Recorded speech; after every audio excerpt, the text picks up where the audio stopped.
Cənab Təbətəbai gəlib hövzədə əqli məktəbə rövnəq verdi.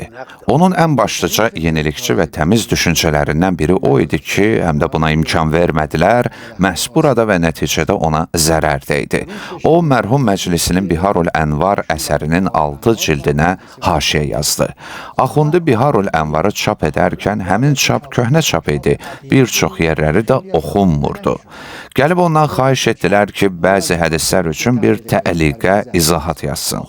Axundi gəldi Əllamə Təbətəbainin yanına, dedi, sən bunlara haşiyə yaz. Əllamə də qəbul etdi. Artıq 6-cı cilddə Nəcəfdən qumdan baş qaldırdılar, dərsləri tətil etdirdilər ki, onların öz dastanı var, təfərrüata varmıram, çox qəmli kədərlidir.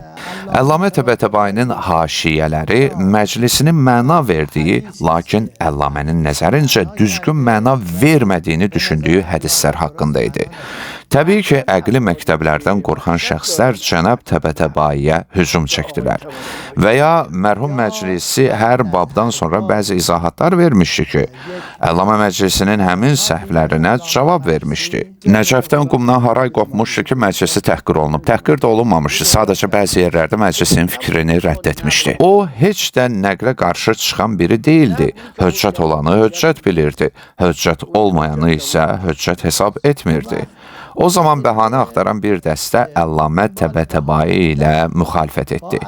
Məsələ burasındadır ki, Cənab Təbətəbaiyə irad tutanlar deyirlər ki, ümumiyyətlə əql höccət deyil. Bu səhvdir, çünki hökmlərdə dəllərimizdən biri də əqldir. Əllamə bir gün yoldaşlarından birinə demişdi ki, Nəcəfdən gələn məktublar evimizin damına yağış kimi yağır. Nəcəfin şeyxləri, müqəddəsləri dayanmadan ona irad tuturdu.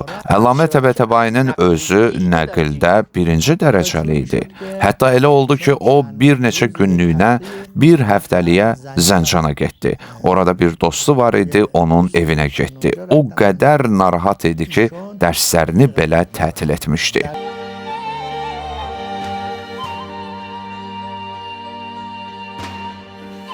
Sonra o qədər təzyiq göstərdilər Axundiyə. Axundi Cənab Təbətəbaiyə dedi, ağa, icazə verin, sizin yazdığınız haşiyələrdən harada istəsək, özümüz seçib oranı çıxardaq. O isə demişdi, xeyr, bizim heç kəsə güzəştimiz yoxdur. Yazdığım haşiyə, dediyim məsələ, mən bunu vəzifə bilirəm. Bu bir vəzifədir. Əgər mən yazıramsa və orada bir hərf belə əski olsa, mən razı deyiləm. İstəyirsiniz çap edin, istəyirsiniz çap etməyin. İxtilaf düşdü. Artıq Axundiyə də Nəcəfdən buradan təzyiq gəlmişdi. Artıq Əllamə də haşiyə yazmadı. Amma əgər icazə versəydilər, axıracan onun belə haşiyələri olsaydı, elm əhli üçün böyük bir xidmət olardı. Həqiqətən böyük bir xidmət olardı. Məclisinin özü üçün böyük xidmət olardı. Biharın özü üçün böyük xidmət olardı.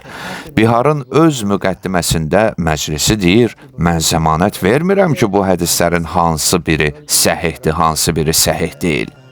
Lakin onun qələmi ilə bunların hamısı işıqlandırıla bilərdi.